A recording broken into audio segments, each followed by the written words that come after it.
we're leaving the customs union, which would mean that if we stayed in it, we wouldn't have control over our international trade policy. And the Prime Minister wouldn't have set up the Department for International Trade. She wouldn't have been out in China looking at the broader future export opportunities that we want to tap into if we weren't going to do that. And I think it's important to understand why that she's been very clear on this all along. Because having free trade from Latin America to Asia is good for jobs.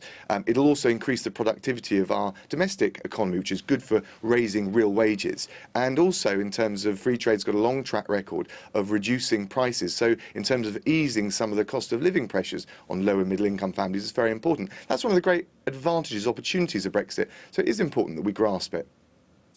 But again, you have Philip Hammond and Liam Fox saying things which, frankly, are entirely at odds with each other. You know, these are not backbench MPs, they're not shouty protesters at Carriage Gate. They are senior members of the Cabinet who are saying entirely different things about our future relationship with the European Union. So again, I'll ask, which is it? Is Liam Fox correct that we cannot have that continued close alignment with the European Union, or is Philip Hammond right when he says that we can? I think you're rather caricaturing both of those. But look, it's absolutely right, and Liam Fox is not saying anything inconsistent with what the Prime Minister has said, to say we want to grasp the global free trade opportunities for the reasons I gave. And equally, it's of course important, and Philip Hammond is right to be saying, look, let's make sure that we manage very sensitively and carefully and responsibly our trading relationship with the EU. The EU is our biggest trading partner, but the opportunities of the future will probably, in fact, according to the EU, the European Commission's own analysis, will come from those emerging economies from Latin America to Asia. So it's about getting the right balance, and it's great that Michel Barnier will be in London. We can thrash out some more of those details. And of course, it's not just about what we say, it's about what's in their interests as well. So we're going to look for that win-win deal, and I think it's important for everyone to get behind the Prime Minister to make sure we get that best deal that we possibly can.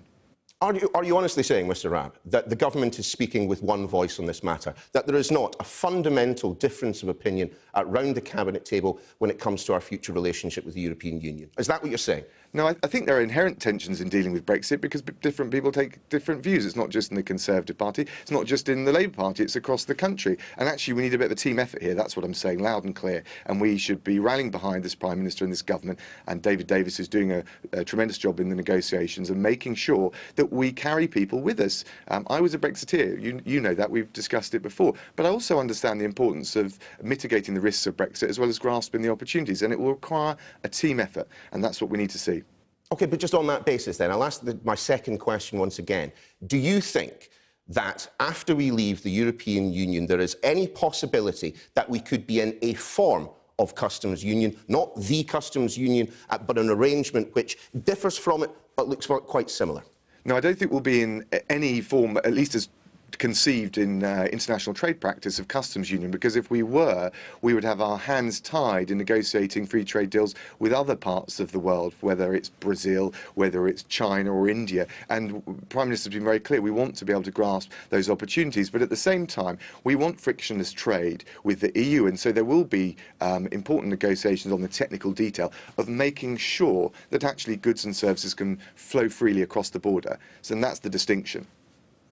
In a week when the Spectator, of all publications, puts on its front page Leader Go, can you honestly say that Theresa May is doing an effective job of leading your party? Can you look directly into that camera, and tell the electorate, I think Theresa May is doing a good job? Yes, because I think, first of all, Brexit is inherently difficult. Look at the shambles of the Labour Party's position on it. But I recognise that as the government, of course, it's incumbent on us actually to deliver this. But what I'm saying is it's an inherently sensitive issue. It's a crossroads moment for Britain.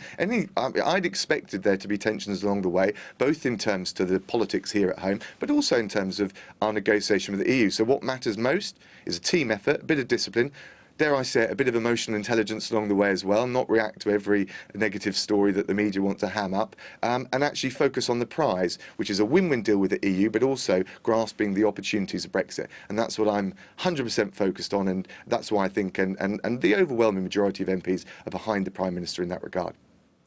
Have you read the Sunday papers this morning? I mean, have you seen any of the stories that are around this morning about, which are clearly sourced by the Sunday Times' Tim Shipman from, senior cabinet sources or colleagues of those senior cabinet sources, telling the Prime Minister, look, if you don't do what we want, we're going to have a coup.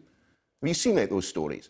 Yes, and I've got huge respect for the Sunday Times and for Tim Shipman in particular, but lots of these stories are anonymous sources. There is clearly tensions in Parliament and in the wider country about this, but what I would say to you is, and I think the public know this, that aim out for this, is that the media magnify all the negatives, and actually the overwhelming majority of MPs and ministers that I talk to in the Ministry for Housing, when I was at the Ministry of Justice, working with David Lidington, who was a Remainer, and right across Parliament, we're focused on keeping the economy driving and firing on all cylinders. Yes, getting the best deal we can for Brexit. We know it's going to be a team effort, and also dealing with some of those important other social issues like housing, which I'm taking forward with Sajid Javid and the Ministry of Housing team. And we've had some important work we've been doing this week on that. So the vast majority are focused on that. But I'm not saying there are no tensions.